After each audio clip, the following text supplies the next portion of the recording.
Hi hello नमस्कार, मी अपूर्वा आणि स्वागत आहे तुमचं अपूर्वाज इन्स्पायरिंग स्टोरीज या माझ्या नवीन यूट्यूब चॅनलमध्ये, जिथे आपण भेटतो रिअल हिरोजला त्यांचा स्ट्रगल, सक्सेस आणि अचीवमेंट जाणून घेण्यासाठी.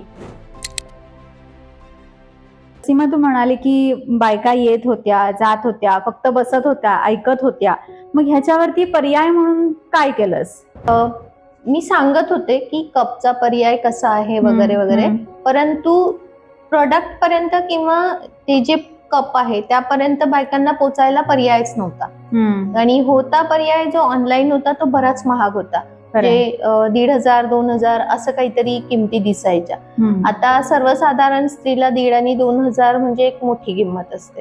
त्यामुळे त्याविषयी त्यांचं सगळं तिथे बंद व्हायचं, विचार करण्याची त्यांची प्रक्रिया तिथे खुंटत होती. ह्याविषयी विचार करताना आम्ही असंच विचार करत असताना असं ठरलं की हा प्रोडक्ट जर आपण बनवला इंडियामध्ये, तर सिलिकॉन मध्ये काम करणारे एक वडिलांच्या वयाचे एक गृहस्थ आहेत, त्यांनी मला पुढे येऊन मदत केली की आपण ह्याविषयी मी तुला मदत करू शकतो आणि तू मला सांग की कशा पद्धतीने आपण तो कप बनवावा.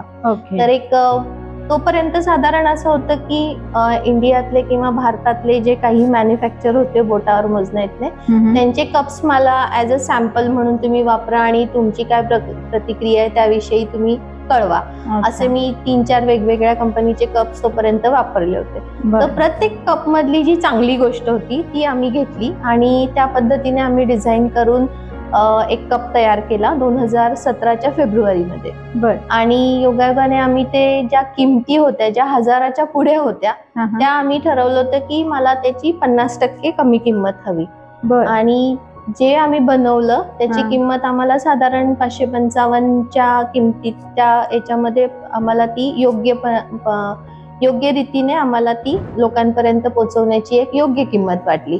आणि 500 रुपयाच्या तुलनेने एखादी वस्तू जर आपल्याला वर्षानुवर्ष वापरता येणारी असेल तर आम्हाला ती असं वाटत होतं की अगदी साधारण स्त्री पण तो स्वीकार करू शकते. बरोबर. कारण याच्या मागचं कारण असं होतं की जे सॅनिटरी पॅड महिला किंवा मुली वापरतात ते एका महिन्यात साधारण 50 ते 70 रुपये किंवा 50 ते 100 रुपये एका महिन्याच्या त्यांच्या खर्चाच्या टप्प्यातले तेवढे पैसे जातात. आणि हा जर आपण विचार केला की 5-6 महिन्याचा त्यांचा खर्च एका कपामागे जर खर्च करू शकल्या त्या, तर हा कप तुम्ही साधारण कमीत कमी 5 ते 10 वर्ष किंवा त्याही पेक्षा जास्त वापरू शकतात. तर हा ज्या वेळेला आपण एक तुलना करतो पैशांची, की हा जे इक्वेशन मांडतो किंवा आपण म्हणतो ना की 5 महिन्याचा खर्च आणि तो आपण 5 वर्षापर्यंत वापरू शकतो, तर हे जे इक्वेशन आहे त्यावेळेला स्त्रियांना समजतं की आम्ही कशी बचत करतोय. बचत हा 3रा टप्पा येतो. पहिला टप्पा तर हा आहे की आरोग्याच्या दृष्टीने जे प्लास्टिकचे पॅड आहेत त्यांना जे त्याच्यामुळे जे हानिकारक होतात, म्हणजे कातडीला इजा होते किंवा पुरळ उठणं वगैरे, ह्या सगळ्या छोट्या मोठ्या गोष्टी आहेत, ते प्रत्येक स्त्रीला मुलीला माहिती आहेत, ते काही नवीन नाही आहेत. आता दुसरं म्हणजे एका महिन्यात साधारण एक स्त्री किंवा एक मुलगी कमीत कमी 8 ते 10 किंवा 10 ते 12 पॅड्स फेकते. आणि एक पॅड हा एक साधारण जी बारीक पातळ पिशवी असते ना, त्या 4 पिशव्या मिळून एक पॅड, असं एक त्याचं इक्वेशन आहे. तर आपण जर विचार केला की या कमीत कमी 10 जर सरसकट आपण ठरवला हिशोब, तर 10 जर एका महिन्यात एक स्त्री फेकत असेल, आणि ती फेकताना असंच धरून असं फेकत नाही, ती रद्दीचा पेपर घेते, त्याच्यात ते गुंडाळते आणि पुन्हा एक प्लास्टिकची पिशवी घेते, त्याच्यात ते करकचून 4 गाठी बांधून मग ते कचऱ्याच्या पिशवीत जातं. तर एक पॅड ज्या वेळेला फेकला जातोय तर एवढं त्याच्या मागे प्लास्टिक जातंय. आणि एक स्त्री जर समजा 10 पॅड एका महिन्यात फेकत असेल, तर विचार केला तर आज आपले करोडो जणी आहेत की ज्या कचरा तयार करतात. एका महिन्याचा जास्त मोठा आकडा नाही विचार करत आपण, पण एका स्त्रीने एका महिन्यात जर 10 फेकले तर एका वर्षामध्ये तिचे साधारण 120-100 तरी पॅड जमिनीवर येणार आहेत. असा जर कचऱ्याचा आपण हिशोब केला तर कितीतरी हजारो तो जातो. आणि एक स्त्री साधारण 10-12 वर्षापासून जर पिरियड्स मध्ये आली तर साधारण 45-50 पर्यंत असते, म्हणजे एवढे वर्ष ती एवढा कचरा तयार करणार आहे. आणि हा कचरा एका स्त्रीच्या मागे तयार होतोय. आणि हा कचरा असा आहे की जो विघटित होणारा नाहीये, तो जमिनीवर कुठेतरी कोपऱ्यात पडूनच राहणार आहे. आणि आपल्याला जे काही मिळतंय, राहणं खाणं सगळं, ते सगळं आपलं धरती माता एकुलती एक आहे, तीच पुरवणार आहे. त्यामुळे तिच्यावर जर हा प्लास्टिकचा एक कव्हर किंवा आच्छादन तयार झालं तर आपल्याला पुढच्या पिढीला आपण काय देणार आहे हा प्रश्न आपणच आपल्याला विचारावा.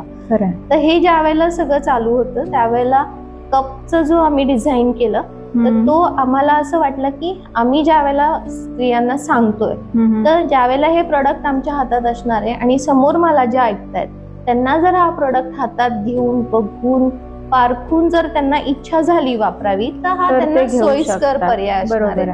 म्हणून आम्ही तो डिझाईन करून एक जस्ट आमची एक सुरुवात होती की असं काहीतरी करावं.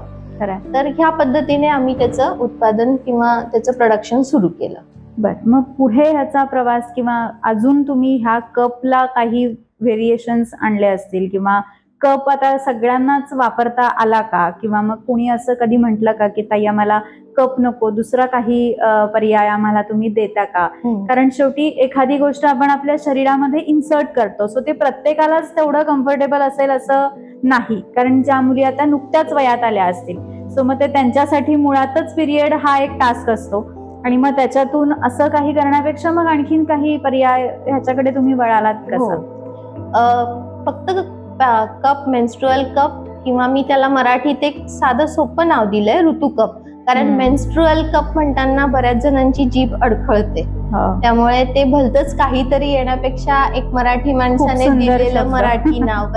मराठी माणूस असल्यामुळे आम्ही एक त्याला साधं सरळ नाव द्यायचं ठरवलं की ऋतू कप म्हणून. आणि ऋतू जसं बदलत राहतात तसं महिन्यातले पाळी येणं हा एक ऋतू असतो प्रत्येक स्त्रीच्या आयुष्यातला, तर ते सोपं जातं समजायला म्हणून आम्ही त्याला एक ऋतू नाव दिलं. आणि ह्या पद्धतीने ऋतू कपचं एक आमचा जर्नी सुरू झाली.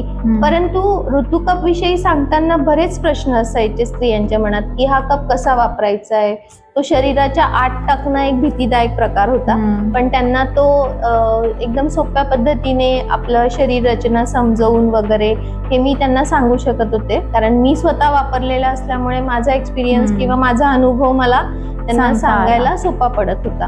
आणि हे करत असताना त्यांचे बरेच प्रश्न असायचे की हा शरीराच्या आत आहे, मग त्याने आम्हाला काही इजा होणार आहे किंवा रिॲक्शन होणार आहे किंवा काही बाहेरची वस्तू शरीरात ठेवणार आहे तर आपल्याला जास्त कालावधीसाठी पण राहते, तर तो किती वेळ ठेवावा, कसा वापरावा, त्याची धुवायची पद्धत काय आहे, तो कसा निवडावा, हे सगळे प्रश्न होते ना, त्यांचं उत्तर मी द्यायला लागले. म्हणजे साधारण पहिला प्रश्न असा होता की कप कसा निवडावा.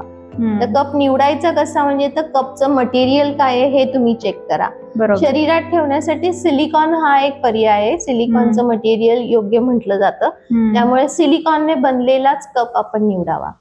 काही कप असे आहेत जे थर्मोप्लास्ट इलास्टोमर म्हणतात, ज्याच्यामध्ये ते कॉम्बिनेशन असतं रबर आणि प्लास्टिकचं, तर ते आपण अवॉइड करतो किंवा ते आपण टाळतो की ते नाही घ्यायचे.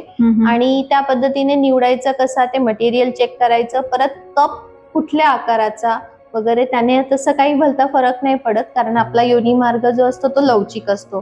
त्यामुळे साधारण कुठलाही कप आपण वापरला तर तो आपल्या योनी मार्गात तेवढ्या ह्याच्या जागेत फिक्स बसणार असतो. फक्त त्याला बघायचं की त्याला काही छिद्र असतात, त्या छिद्रांमुळे एक प्रेशर तयार होऊन कप आपला योनी मार्गामध्ये फिक्स बसू शकतो. त्यामुळे दुसरा पॉइंट मी नेहमी समजावून सांगते की कपला छिद्र असावे. आणि तिसरा पॉइंट माझ्या मते असं असतं की कपला एक दांडी असावी. त्यामुळे ज्या वेळेला आपण त्याला आतमध्ये सरकवतो योनी मार्गात त्यावेळेला मदत होते आणि काढतानाही आपल्याला त्याची मदत होते. त्यामुळे ह्या बेसिक गोष्टी आहेत ज्या आपण समजावून सांगतो. त्यामुळे बायकांना किंवा मुलींना ते एक सोयीस्करपणे समजायला लागलं की कप निवडताना आपण ह्या गोष्टी लक्षात ठेवायच्या. आणि चौथी गोष्ट असते की तुम्हाला त्याच्यावर किती खर्च करायचा आहे, तो तुमचा प्रश्न असतो. कारण तुम्ही स्वतःसाठी खर्च करताय, काही वर्षांसाठी असणार आहे, त्यामुळे तुम्ही त्याच्यावर ठरवावा की तुम्ही किती खर्च करावा, त्यानुसार तुम्ही कप घेऊ शकता. अशा पद्धतीने मी त्यांच्या प्रश्नांना उत्तरं द्यायला लागले. पण एक टप्पा असा होता की ज्या वेळेला ह्याच्यावर अजून काहीतरी प्लॅन ए असेल तर प्लॅन बी असावा. तर प्लॅन बी चा विचार करताना, कारण सगळ्यांनाच कप सोयीस्करपणे वापरता येईल असं नव्हतं. ज्या नवीन मुली आहेत ज्यांचं जस्ट आता पिरियड सुरू झालाय अशा मुली किंवा शाळेतल्या मुली, त्यांच्यासाठी तर आपण कप पटकन देऊ नाही शकणार. त्यामुळे त्या मुलींसाठी कापडी पॅड एक सेकंड पर्याय आम्ही विचार केला. आणि साधे कॉटनच्या कपड्यापासून हळूहळू कापडी पॅडच्या आकारात आम्ही कापड पॅड शिवायला लागले. आणि अशा पद्धतीने काही बायकांची मदत घेऊन ते पॅड्सचे वेगवेगळ्या आकारात करून आम्ही हळूहळू ते कापडी पॅड्सचा एक पर्याय तर नंतर हळूहळू आम्ही अशा पद्धतीने हे कापडी पॅड्स तयार केले. मागच्या बाजूला हा जो असतो हा एक प्रिव्हेंटिव्ह लेअर जो प्रतिबंधक म्हटला जातो, ज्याच्यामुळे इथे जे रक्त जमा होतंय पाळीच्या वेळेला ते रक्त इथे खाली येत नाही, त्यामुळे इतर कपडे आपले खराब होत नाही. आणि ह्या पॅडला टच बटन आहेत असे, या पद्धतीने ते पॅन्टीवर हे टच बटन लागून हा पॅड अशा पद्धतीने आपण पॅन्टीवर लावू शकतो.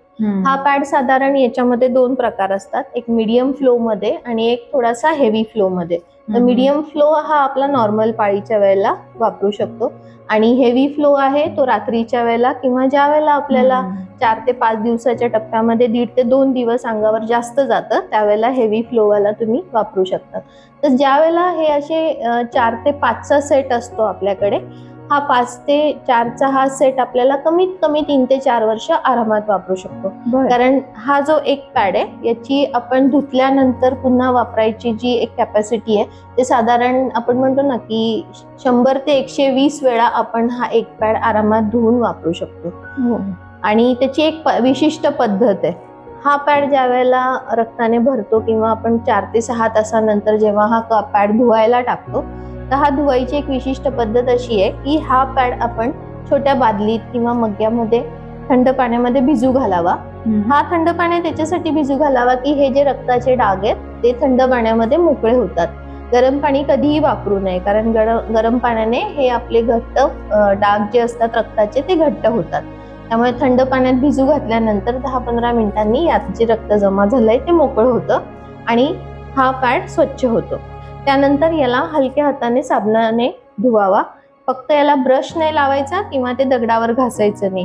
साबण लावल्यावर हे 2 टोक पकडून एकमेकांवर घासला की हा स्वच्छ होणार आहे. आणि हा अशा पद्धतीने पिळावा. अशा पद्धतीने नाही पिळावा कारण ह्याची जी शिलाई आहे ती मग विरळ होत जाईल आणि मग याचं लाईफ टाइम कमी होतं. त्यामुळे हे साबण लावून जस्ट याला अशा पद्धतीने घासून एकमेकांवर अशा पद्धतीने पिळून झाल्यावर कधी कधी आपल्याला वाटतं की याचा थोडासा वास येतोय, त्यावेळेला तुम्ही डेटॉलच्या पाण्याने ह्याला धुवू शकतात. तुमच्याकडे डेटॉलही नसेल, लिंबू प्रत्येकाच्या घरात असतं, लिंबूच्या पाण्यात थोडं भिजू घाला, याचा सगळा जो वास असेल तो निघून जाईल. त्यानंतर याला ज्या ठिकाणी तुम्ही बाकीचे कपडे सुकायला घालतात त्या ठिकाणी हा व्यवस्थित सुकायला घाला आणि याला मोकळ्या हवेत किंवा उन्हात सुकवा, जेणेकरून याच्यातलं जे पण ओलसरपणा आहे तो पूर्ण कोरडा होईल. ज्या पद्धतीने आपले इनर्स आपण मोकळ्या हवेत मोकळ्या उन्हात सुकवतो, इतर कपडे सुकवतो, त्याच पद्धतीने 4 ते 5 दिवसात ह्या पॅड्सची आपण काळजी घ्यावी. खूपच तुम्हाला वाटत असेल की मी हा पॅड कसा वाळत सुकायला घालू बाहेर, तर हा ज्या वेळेला तुम्ही सुकायला घालताय त्यावेळेला याच्यावर पातळसा कपडा झाकून ठेवा. पण लक्षात ठेवा की हे तुम्ही कोरड्या हवेत उन्हात जेवढं सुकवाल तेवढं चांगलं. राईट. सीमा, आता हे जे काही तुम्ही आहे कप आहे किंवा हे पॅड जे आहेत हे ह्याची किंमत आहे, नॉमिनल का होईना पण किंमत आहे. आज इव्हन जे सॅनिटरी नॅपकिन्स ही जे मिळतात त्याच्या तुलनेत ह्याच्या किमती खूप कमी आहेत. पण आजही गावाखेड्यांमध्ये अशा महिला आहेत, अशा मुली आहेत की ह्या कोणत्याही प्रकारचे सॅनिटरी नॅपकिन्स वापरत नाहीत. काही लोक आहेत, आज खूप ठिकाणी पॅड्स पोचलेले आहेत, पण तरी सुद्धा काही जण आजही काही महिला कापड वापरतात. तर मग अशा महिलांसाठी नेमका पर्याय काय की ज्यांना हा कपही परवडत नाही किंवा हे कॉटनचे पॅडही त्यांना परवडत नाहीत, मग अशा महिलांसाठी मुलींसाठी काय पर्याय? अशा त्या वर्गासाठी ते कापड वापरतात, बरोबर आहे. परंतु ते कापड जो वापरतात त्यांची धुवायची पद्धत कुठेतरी चुकीची असते किंवा तो कापडही चुकीचा वापरतात. तर त्या लोकांसाठी मी अजून एक पर्याय शोधून काढलाय, घरगुती पर्याय, की ज्याच्यामध्ये मी त्यांना आपल्या घरातले जे कपडा आहेत, साधारण बेडशीट असतं जुनं किंवा आपला टॉवेल असतो जो कॉटनचा असतो किंवा मुलांचे टी शर्ट्स असतात कॉटनचे, तर त्या टी शर्ट्स पासून आपले जे घरातले जे आपण वापरलेले कपडे चांगलेच आहेत आपल्यासाठी, बरोबर. तर त्याच कपड्यांमधून आपण त्यांना असं कापडी पॅड्स बनवायला शिकवतो. आणि त्याच्यामध्ये जो मी म्हंटल होतं की इतर पॅड्स मध्ये एक प्रिव्हेंटिव्ह लेअर आहे किंवा प्रतिबंधक लेअर आहे, तर तो आपल्याला मिळतोच आहे असं नाहीये, कारण तो थोडा कॉस्टली असतो. ओके. तर आपल्याकडे जुनी छत्री असते, बर. तो छत्रीचा कपडा असा असतो की त्याच्यातून पाणी खाली येत नाही, तर तो जुन्या छत्रीचाही कपडा आपण वापरू शकतो. नाही तर आपल्या ज्या प्लास्टिकच्या जाड पिशव्या असतात, तर त्याही पिशव्यांचे 2 लेअर टाकून आपण अशा पद्धतीने तो एक पट्टा तयार करून घेतला की ज्याच्या आतमध्ये ते प्लास्टिकचं कोटिंग आहे. आता प्लास्टिकचं असलं की त्याच्यातून खालून ते वरून रक्त जे ते खाली येणार नाही.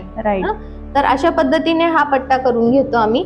आणि जो इतर कपडा आहे, जो टी शर्टचा मोठा तुकडा आहे किंवा टॉवेलचा म्हणा किंवा बेडशीटचा मोठा असा नॅपकिन टाईप असा एक तुकडा आम्ही करतो आणि हा असा लावून याला असे फोल्ड मारले की हा एक पॅड तयार होतो. आणि याला जसं त्या दुसऱ्या पॅड्सला काहीतरी बटन्स आहेत, बटरफ्लाय सारखे, फुलपाखरासारखे त्याचे, ते ह्या पद्धतीने आपण आणि याला टच बटन लावतो आणि अशा पद्धतीने हा पॅड तयार करतो. तर हा पॅड अगदी सोयीस्करपणे त्या हात शिलाईवर करू शकतात. आणि असे पॅड जरी त्यांनी शिवले तर साधारण 6 महिने 8 महिने वर्षभर अगदी आरामात त्यांना पुरतात. आणि आतला हा जो आहे, इतकं प्लास्टिक फेकण्यापेक्षा हे 2 प्लास्टिकचे तुकडे जमिनीवर टाकणं कधीही सोयीस्कर असतं. त्यामुळे हे असे कापडी पॅड, आणि हा पॅड ज्या वेळेला ते सुकायला घालतात तर एक छानसं नॅपकिन सारखा फक्त काहीतरी नाही की नेमकं काय वाळत घातलंय. त्यामुळे अशा पद्धतीने त्यांना मी स्वतः कापडी पॅड कसं बनवावे. अच्छा, हे तुम्ही शिकवता सुद्धा की आपण शिकवतो. ऑनलाईनही जमतं, कारण कोविडच्या काळामध्ये खूप जणींनी मला ऑनलाईन करून आम्ही या पद्धतीने, कारण त्यावेळेला पॅड्सही बऱ्याच ठिकाणी मिळत नव्हते गावोगावी वगैरे, त्यामुळे त्यांना हा एक खूप इझी किंवा सोपा पर्याय सापडला होता. आणि घरातली वस्तू आपण आपल्यासाठी रिसायकल आपण चांगल्या पद्धतीने चांगल्या कामासाठी वापरतोय, हे एक आपलं समाधान. अशा पद्धतीने आम्ही असे वर्कशॉप्स घेऊन बऱ्यापैकी लोकांना हे शिकवलेत. सो आता जसजसा काळ पुढे चाललाय तसतशा अनेक गोष्टी अपग्रेड होत आहेत. म्हणजे लोक सॅनिटरी नॅपकिन्स वरनं कप आला, मग कप वरनं कॉटन पॅड झाले, आता कॉटन पॅड्स वरनं एक पिरियड पॅन्टीचा पण एक आपण खूप वेळा ऐकतो, म्हणजे मोठ्या मोठ्या ब्रँड्सचे हे मिळतात. मग त्या सगळ्यामध्ये तुम्ही कशा प्रकारे, तुमच्याकडेही असा काही ऑप्शन आहे? हो, आम्ही आता पॅडेड पॅन्टी म्हणतो त्याला, किंवा पिरियड पॅन्टी ही म्हणतात. तर त्याचे काही पर्याय मी दाखवते तुम्हाला. आपली पॅन्ट असते इनर सेम तसंच, फक्त हे जे पॅड मी तुम्हाला दाखवले हे तसे त्यामध्ये इनबिल्ट पॅड्स आहेत. अशा पद्धतीने आतमध्ये ते थर त्याचे लावलेले आहेत. हे अशा पद्धतीने तुम्ही बघू शकता. तर काही पॅन्टीज आहेत त्याच्यामध्ये हे छोटे आहेत, हाफ मध्ये आहेत, आणि काही पॅन्टीज मध्ये ते फुल पण आहेत. त्यामुळे मुली ज्यांची पाळी नुकतीच आता सुरुवात झाली आहे तर त्यांना पॅड लावणं पण म्हणजे इतकं जमत नाही किंवा त्या कम्फर्टेबल नसतात. तर त्यांच्यासाठी हे 2 पर्याय आम्ही, एक फुल पॅडेड आणि एक हाफ पॅडेड, पण पॅन्टी मध्येच. मग त्यांना ते पॅडचं बटन लावा किंवा सगळ्या वगैरे नाही. तर त्यामुळे हे असे पॅडेड पॅन्टीचा हा तिसरा ऑप्शन पण आम्ही ओपन केलाय. त्याच्यात भरपूर साईज असतात, अगदी 12-13 वर्षाच्या मुलीच्या छोट्याशा गमरे बसून तर अगदी सिनियर सिटीजन साठी पण आम्ही हे वापरतो. ज्यांना ते काय म्हणतो आपण, डायपर्स असतात ना, ते डायपर्स त्यांना वापरायचे नाहीये आणि कचरा करायचा नाही आणि फेकायचे नाही, कारण ते खूप खर्चिक असतात. तर सिनियर सिटीजन साठी पण हे पर्याय खूप कामी येतात, की ज्यांना जे अंथरुणावर आहेत त्यांना हे असे पॅडेड पॅन्टीज पण खूप फायदेत ठरतात. म्हणजे सीमा, हे वापरताना की अनेक ज्येष्ठ नागरिक असतील किंवा डायबिटीज पेशंट असतात की ज्यांना युरिन लीकचा काही जणींना इश्यू असतो, काही मोठ्या माणसांना सुद्धा असतो. सो ह्या पॅन्टीज वापरताना मग जेंडरचा काही हे असणारच ना, म्हणजे साईज असते आपल्या कमरेची, वेस्टची साईज आम्ही बघतो आणि त्या साईज नुसार आम्ही स्मॉल, मीडियम, एक्सेल, लार्ज असे सगळे व्हेरिएशन ठेवलेत. तर 4XL पर्यंत आम्ही साईजेस ठेवलाय, अगदी एक्सेस पासून आहेत, म्हणजे अगदी छोट्यातली छोटी साईज ते अगदी मोठ्यातला 22-23च्या कमरेच्या मापापासून तर आम्ही मोठ्यात मोठं 4XL पर्यंत ठेवलंय. आणि अजून एक पर्याय आम्ही त्याच्यात ठेवलाय, लायनर्स म्हणतो त्याला आम्ही. हे छोटेसे पॅड असतात ज्यांना जसं तू म्हटलीस की डायबिटीस साठी त्यांना होतो की खोकला आला की युरिन लीक होते किंवा असंच बऱ्याच जणांना काही काही अडचणी असतात. कोणाला व्हाईट डिस्चार्ज जातो पाळीच्या अगोदर, मग त्यावेळेला पॅडच वापरावा असं नाहीये. तर आणि किंवा हे डेली साठी पण वापरू शकतात. तर हे छोटूशे पॅड्स असतात, रॅशेस वगैरे येणार नाही कारण कापड आहे. आणि हे नॉर्मली धुवायला टाकायचे. प्लस एक ऍडव्हान्टेज असा आहे यांचा की ज्यांच्याकडे वॉशिंग मशीन वापरली जाते किंवा ज्यांना चालतंय की पाळीचे कपडे त्याच्यात धुवू शकतात इतर कपड्यांसोबत. प्रत्येक घरात चालतच असं नाही, पण ज्यांना चालतंय त्यांच्यासाठी हे भिजवल्यानंतर त्यातलं जे रक्त निघून जातं त्यानंतर तुम्ही हे वॉशिंग मशीनलाही टाकू शकता. त्यामुळे असं नाहीये की तुम्हाला धुतच बसायचंय वगैरे. आणि ज्या मुली शाळेत जात आहेत, ज्यांना सकाळी 12 ते 5 शाळा आहे, 12 ते 6 शाळा आहे, मधल्या सुट्टीत जो वापरलेला पॅड आहे इथे त्याचं जे पण रक्त जमा झालंय त्याला तुम्ही अशा पद्धतीने फोल्ड करायचा आणि हे टच बटन लावून टाकायचे. हे असं लावलं की एक छोटीशी पोटली तयार होते. ही पोटली तुम्ही एका पॉलिथिन मध्ये ठेवून द्या, बॅगेत ठेवून द्या. घरी आले की ह्याला थंड पाण्यात भिजू घाला की त्यातलं जे रक्त जमा झालंय ते निघून जाणार आहे. ज्या वेळेला तुम्ही या पद्धतीने फोल्ड करतात याला हवा नाही लागत आणि दुर्गंधी पण पसरत नाही आणि जे रक्त आहे ते आतमध्येच राहतं. त्यामुळे तेही काही भीती नाहीये की तुम्ही संसर्ग पसरवताय वगैरे, असं काही नाही. त्यामुळे तुम्ही 2 पॅड शाळेच्या वेळेत किंवा ऑफिसच्या वेळेत तुम्ही आरामात बदलून आपलं घरी येऊन पुन्हा धुवू शकतात. ओके.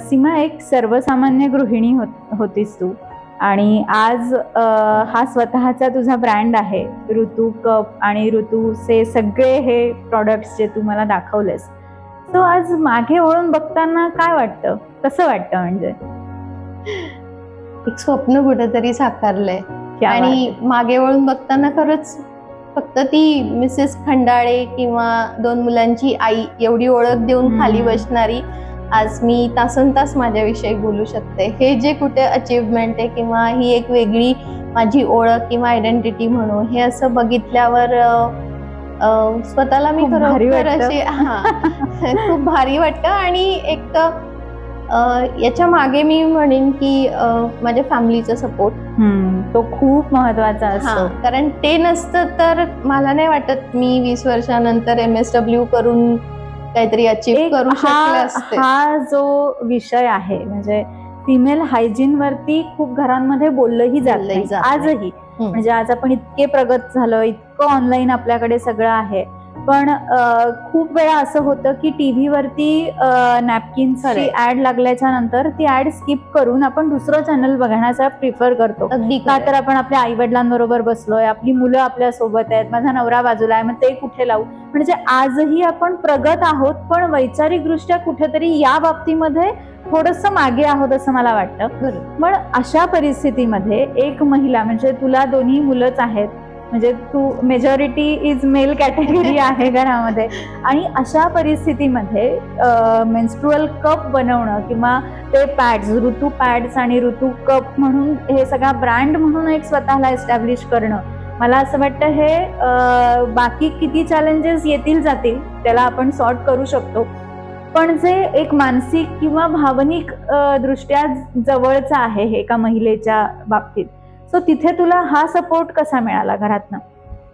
सगळ्यात अगोदर तेच म्हटलं की माझी फॅमिलीचा जो सपोर्ट, म्हणजे मला एकच होतं की मिस्टरांकडून पण जेव्हा लग्न झालं त्यावेळेला की जस्ट वाटलेलं पहिल्यांदा की मला गावी जायचं, आईकडे जायचंय. कारण लग्नानंतर मी भुसावळला आले होते क्वार्टर्स असल्यामुळे तिकडे.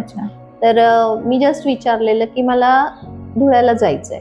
सो त्यांनी मला सांगितलं असं नाही, माझा प्रश्न असा होता की मी धुळ्याला जाऊ का आईकडे. कारण लग्न झाल्यावर आपली एक मेंटॅलिटी असते, लग्न झालंय आता नवरा सांगेल तसं. आई वडिलांकडे असताना आईला विचारलं, वडिलांना विचारलं, ते म्हणतील तसं, त्या पद्धतीने.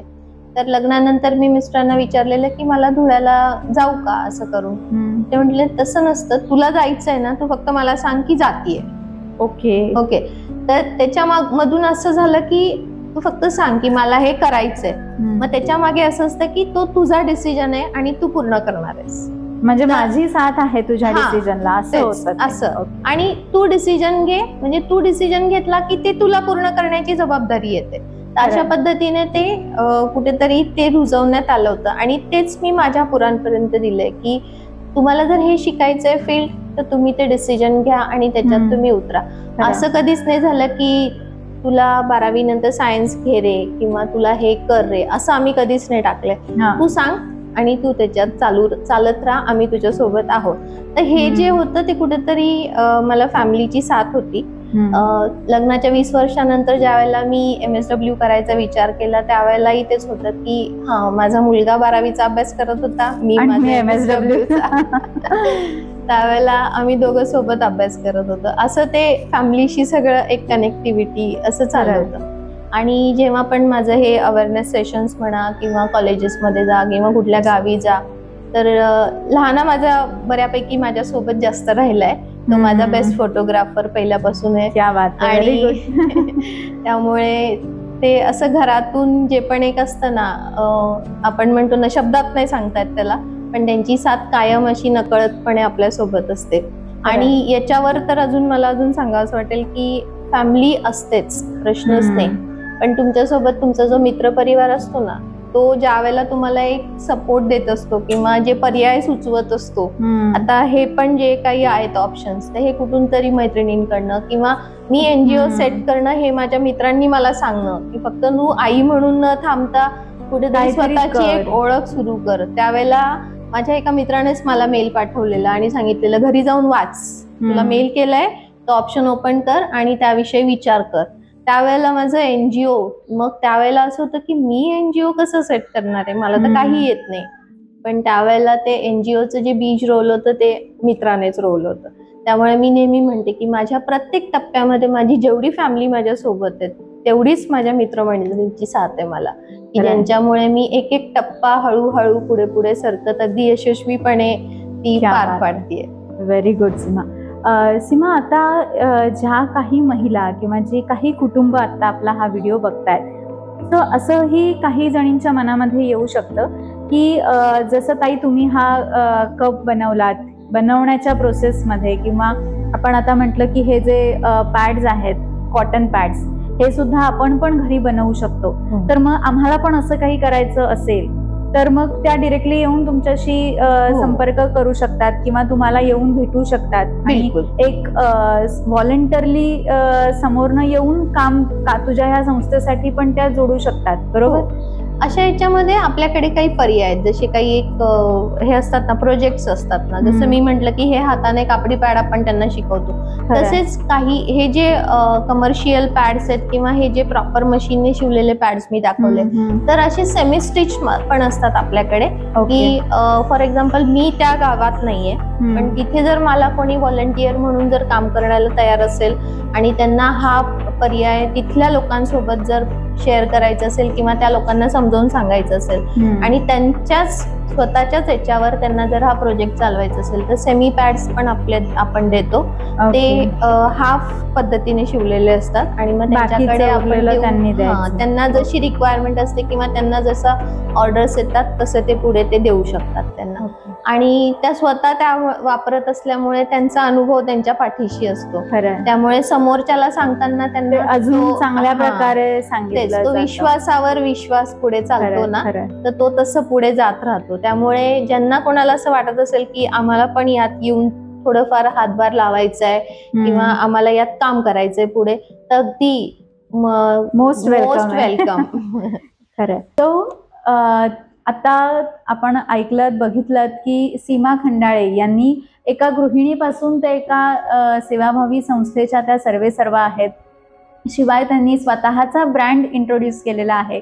ऋतू कप, ऋतू मेन्स्ट्रुअल कप किंवा अनेक कॉटन पॅड्स असतील किंवा पिरियड पॅन्टी असतील, त्याला तुम्ही काय म्हणता, पॅडेड पॅन्टी असेल. सो अशा वेगवेगळ्या उत्पादनांमध्ये त्यांनी आज स्वतःला आणलेलं आहे. जर तुम्हाला सुद्धा हे प्रॉडक्ट्स विकत घ्यायचे असतील तर स्क्रीनवरती सीमा खंडाळे यांचा नंबर आम्ही देतोय, त्या नंबरवरती त्यांच्याशी डायरेक्टली बोलू शकता, त्यांच्याशी कनेक्ट होऊ शकता.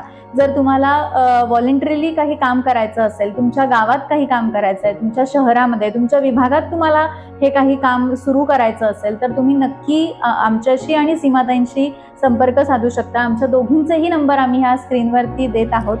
हा व्हिडिओ तुम्ही जास्तीत जास्त तुमच्या फॅमिलीजमध्ये, तुमच्या मित्रपरिवारामध्ये जास्तीत जास्त शेअर करा, जेणेकरून एका हायजीन मेंटेन केल्यामुळे एका चांगल्या समाजाची निर्मिती आपण करणार आहोत आणि पर्यायाने ह्या पर्यावरणाचं रक्षण आपण करणार आहोत, निसर्गाचं रक्षण आपण करणार आहोत आणि आपली पुढची पिढी ही खूप जास्त हेल्दी जगू शकेल असं मला वाटतं. कारण आज सगळीकडेच बकालपणा वाढला आहे, त्यातल्या त्यात आपण हातभार बकालपणाला न लावता थोडंसं संवर्धनाकडे जाऊया, थोडं निसर्गाची साथ देऊया, म्हणजे निसर्गही आपल्याला साथ देईल.